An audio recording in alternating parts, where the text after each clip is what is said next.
Chapter 20. Chain of command is the backbone of military structure and must be strictly obeyed. Fletcher Christian. The mood back at the camp was understandably celebratory. If I had had any hopes for joining in the festivities, however, they were dashed when Aahz hailed me. "Over here, kid," he waved.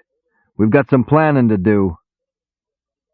"That's the other side of being a general, youngster," Ajax murmured sympathetically. "'Tain't all speeches and glory. You go on ahead. I'll do my drinking with the boys."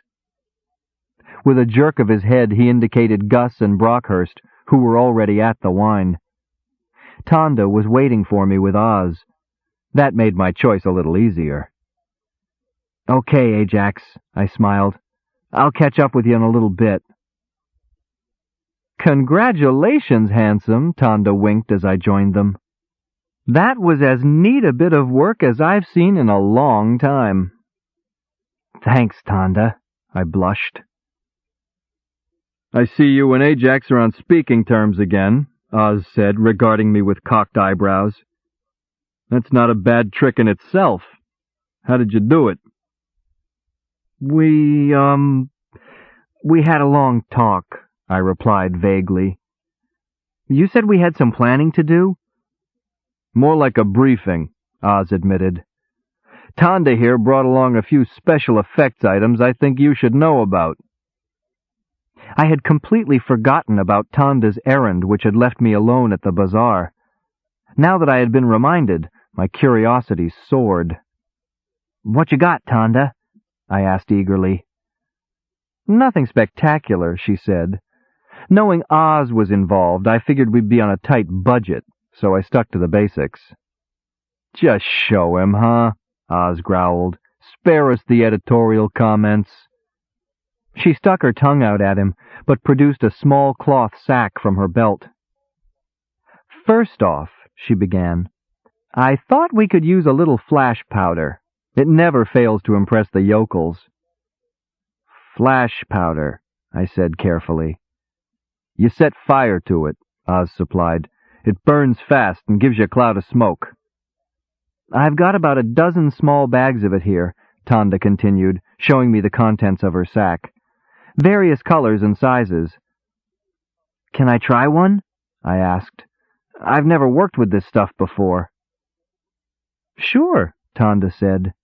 She grinned, extending the sack. "They're yours to use as you see fit. You might as well know what you've got." I took the sack and carefully selected one of the small bags from its interior. "Better toss it to the ground, kid," Aahz cautioned.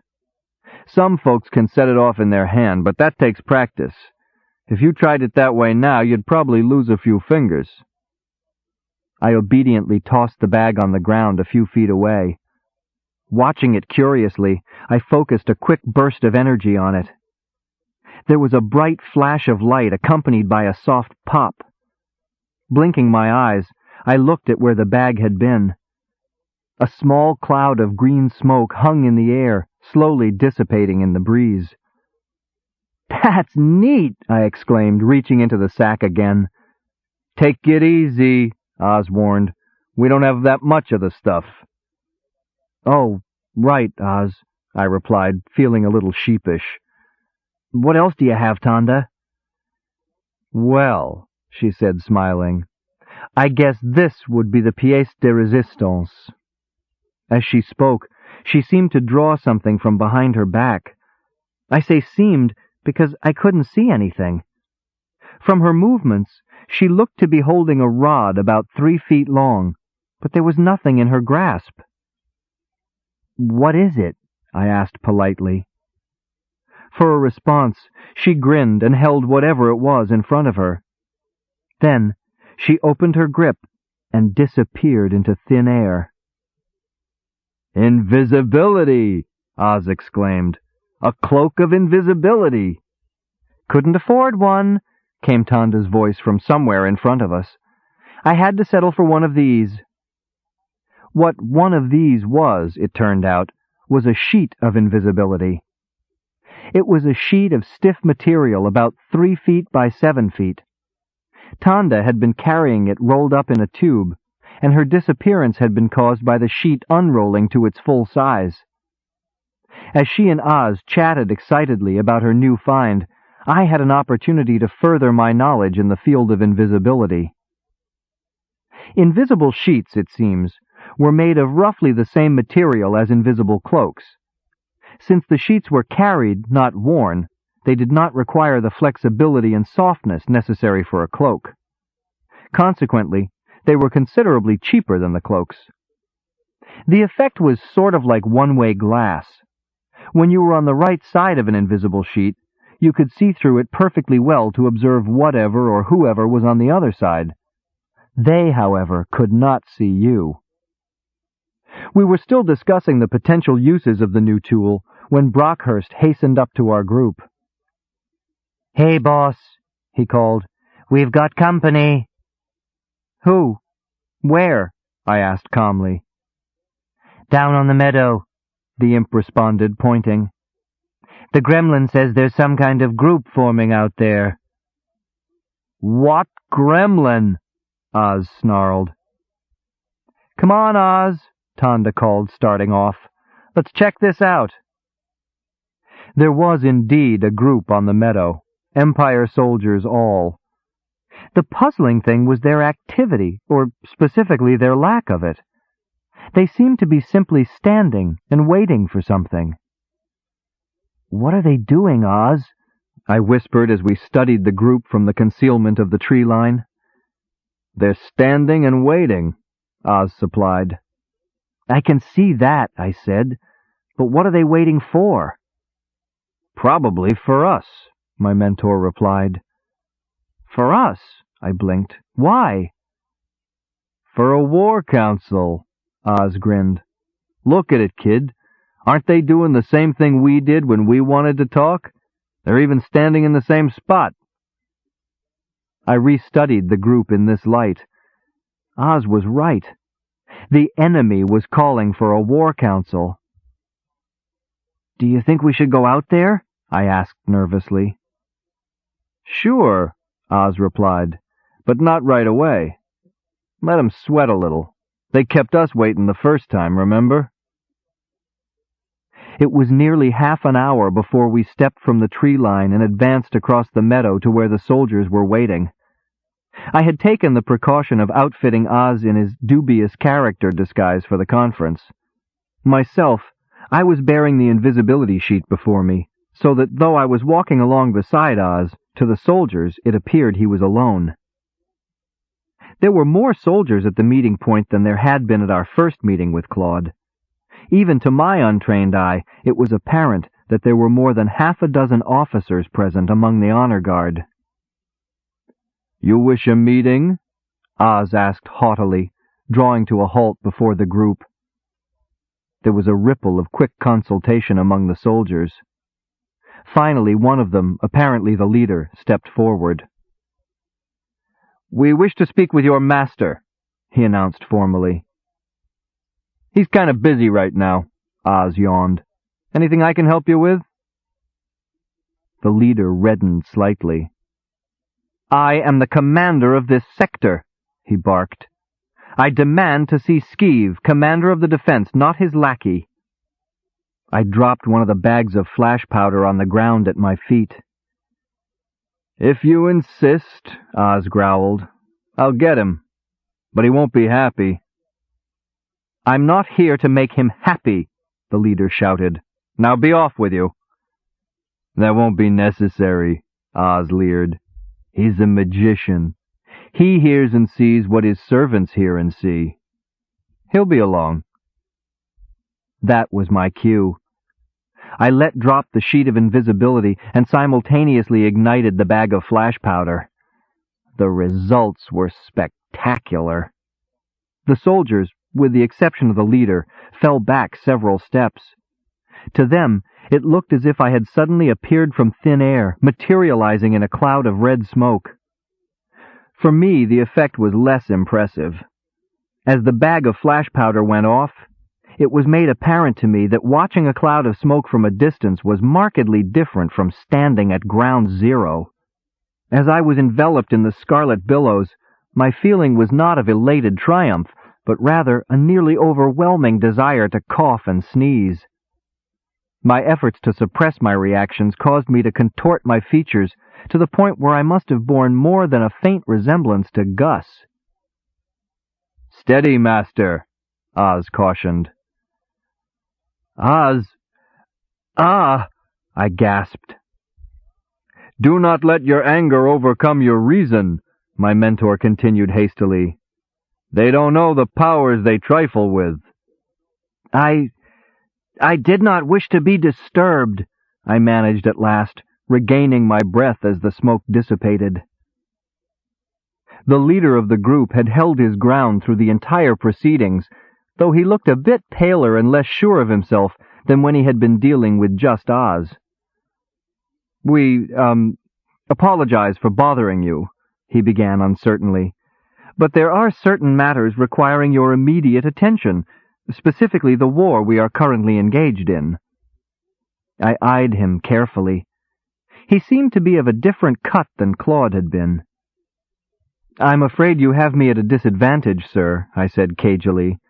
"You seem to know me, but I don't recall having met you before." "We have not met before," the officer replied grimly. "If we had, be assured one of us would not be here currently. I know you by reputation, specifically for your recent efforts to resist the advance of our army. For myself, I am Antonio, commander of the right wing of the left flank of the Empire's army. These are my officers." He indicated the soldiers behind him with a vague wave of his hand. The men responded by drawing themselves more erect and thrusting out their chins arrogantly. I acknowledged them with a slight nod. "Where is Claude?" I asked casually. "I was under the impression he was an officer of this sector."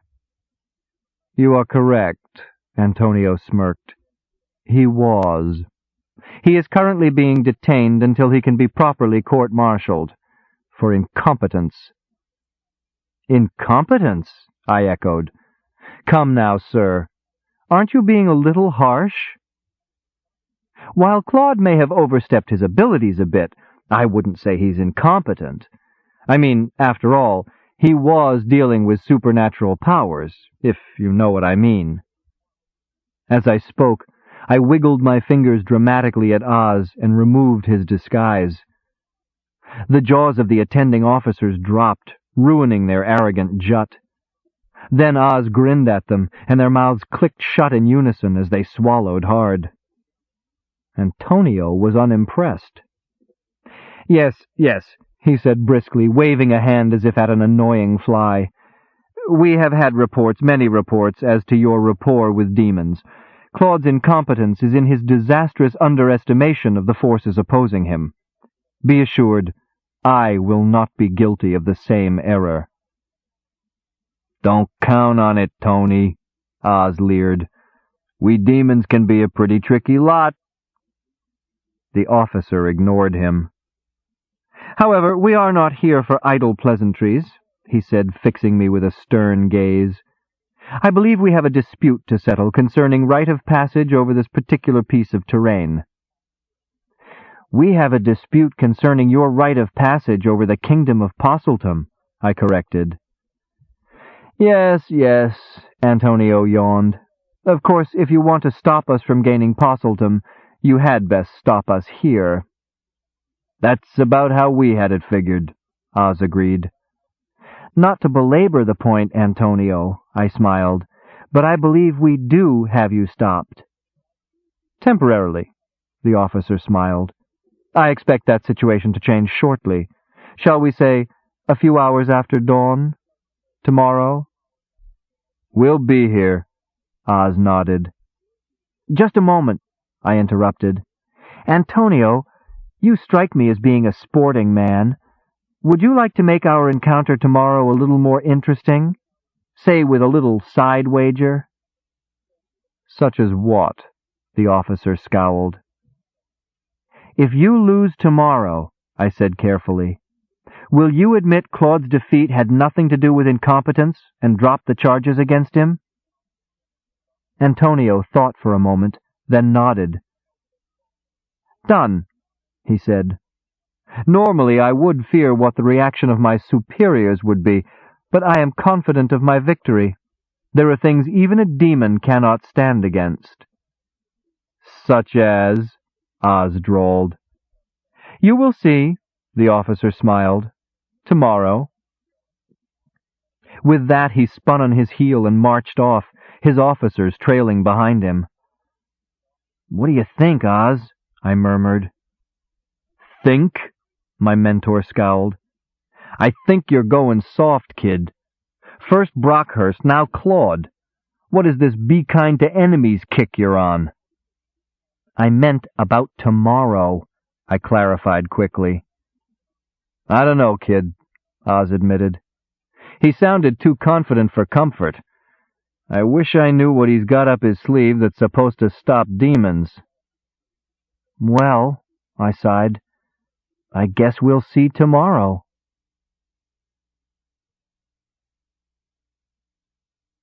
Chapter 21. It takes a giant to fight a giant. H. Prim.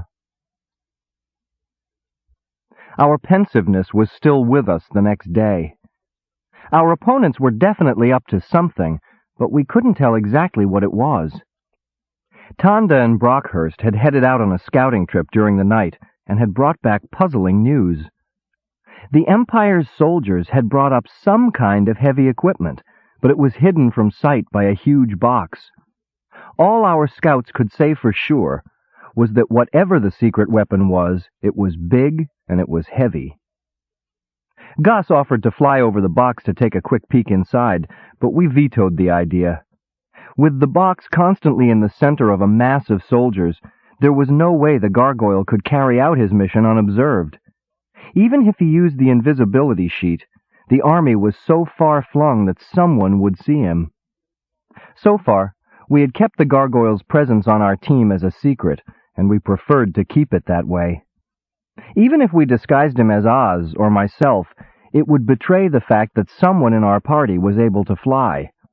As Aahz pointed out, it looked as if this campaign would be rough enough without giving the opposition advance warning of the extent of our abilities. This was all tactically sound and irrefutably logical. Nonetheless, it did nothing to reassure me as Aahz and I stood waiting for Antonio to make his opening gambit. "Relax, kid," Aahz murmured. "You look nervous." "I am nervous," I snapped back. "We're standing here waiting to fight, and we don't know who or what we're supposed to be fighting. You'll forgive me if that makes me a trifle edgy." I was aware I was being unnecessarily harsh on my mentor. Ajax and Gus were standing by, and Brockhurst and Tanda were watching for any new developments. The only team member unaccounted for this morning was the gremlin, but I thought it wisest not to bring this to Aahz's attention. I assumed our elusive blue friend was off somewhere with Gleep, as my pet was also missing. Everything that could have been done in preparation had been done. However, I still felt uneasy. "Look at it this way, kid," Aahz tried again. "At least we know what we aren't up against." What we weren't dealing with was soldiers. Though a large number of them were gathered in the near vicinity, there seemed to be no effort being made to organize or arm them for battle. As the appointed time drew near, it became more and more apparent that they were to be spectators only in the upcoming fray. "I think I'd rather deal with soldiers," I said glumly. "Heads up, kid," Aahz retorted, nudging me with his elbow. "Whatever's going to happen is about to." I knew what he meant, which bothered me. There was no time to ponder it, however. Antonio had just put in his appearance. He strolled around one corner of the mammoth box, deep in conversation with a suspicious-looking character in a hooded cloak. He shot a glance in our direction, smiled, and waved merrily. We didn't wave back. "I don't like the looks of this kid," Aahz growled. I didn't either, but there wasn't much we could do except wait. Antonio finished his conversation with the stranger and stepped back, folding his arms across his chest. The stranger waved some of the onlooking soldiers aside, then stepped back himself. Drawing himself up, he began weaving his hands back and forth in a puzzling manner. Then the wind carried the sound to me, and I realized he was chanting. "Aahz," I gasped. "They've got their own magician." "I know," Aahz grinned back. "But from what I can hear, he's bluffing them the same way you bluffed the court back at Possiltum. He probably doesn't have any more powers than I do." No sooner had my mentor made his observation than the side of the huge box which was facing us slowly lowered itself to the ground. Revealed inside the massive container was a dragon. The box had been big, better than 30 feet long and 20 feet high, but from the look of the dragon, he must have been cramped for space inside. He was big. I mean, really big. Now, I've never kidded myself about Gleep's size. Though his 10-foot length might look big here on Claw, I had seen dragons on Diva that made him look small. The dragon currently facing us, however, dwarfed everything I had seen before. He was an iridescent bluish-green his entire length, which was far more serpentine than I was accustomed to seeing in a dragon. He had massive bat wings that he stretched and flexed as he clawed his way out of the confining box. There was a silver glint from his eye sockets, which would have made him look machine-like were it not for the fluid grace of his powerful limbs. For a moment, I was almost overcome by the beautiful spectacle he presented, emerging onto the battlefield. Then he threw his head back and roared, and my admiration turned icy cold within me. The great head turned until its eyes were focused directly on us. Then he began to stalk forward. "Time for the better part of valor, kid," Aahz whispered, tugging at my sleeve. "Let's get out of here." "Wait a minute, Aahz," I shot back. "Do you see that? What the keeper's holding?" A glint of gold in the sunlight had caught my eye. The dragon's keeper had a gold pendant clasped in his fist as he urged his beast forward. "Yeah," Aahz answered. "So?" "I've seen a pendant like that before," I explained excitedly. "That's how he's controlling the dragon." The Deville who had been running the dragon stall where I acquired Gleep had worn a pendant like that. The pendant was used to control dragons. Unattached dragons, that is. Attached dragons can be controlled by their owner without other assistance. A dragon becomes attached to you when you feed it. That's how I got Gleep. I fed him, sort of. Actually, he helped himself to a hefty bit of my sleeve. "Well, don't just stand there, kid," Aahz barked, interrupting my reverie. "Get it!" I reached out with my mind and took a grab at the pendant. The keeper felt it start to go and tightened his grip on it, fighting me for its possession. I can't get it, Aahz," I cried. "He won't let go." "Then hightail it out of here, kid," my mentor ordered. "Tell Ajax to bag us that keeper. Better tell Gus to stand by with Burford just in case. I'll try to keep the dragon busy." An image flashed in my mind. It was a view of me, Skeeve, court magician, bolting for safety while Aahz faced the dragon alone. Something snapped in my mind. "You go," I snapped. "Kid, are you—" "It's my war and my job," I shouted. "Now get going." With that, I turned to face the oncoming dragon, not knowing or caring if Aahz followed my orders. I was Skeeve. But it was an awfully big dragon. I tried again for the pendant, nearly lifting the keeper from his feet with my effort. but the man clung firmly to his possession, screaming orders at the dragon as he did. I shot a nervous glance at the grim behemoth bearing down on me. If I tried to levitate out of the way, he could just... "Look out, kid," came Aahz's voice from behind me. I half-turned, then something barreled past me, positioning itself between me and the oncoming menace. It was Gleep. "Gleep!" I shouted. "Get back here!" My pet paid me no mind. His master was being threatened, and he meant to have a hand in this no matter what I said. No longer a docile, playful companion, he planted himself between me and the monster, lowered his head to the ground, and hissed savagely, a 6-foot tongue of flame leaping from his mouth as he did. The effect on the big dragon was astonishing. He lurched to a stop and sat back on his haunches, cocking his head curiously at the mini dragon blocking his path. Gleep was not content with stopping his opponent, however.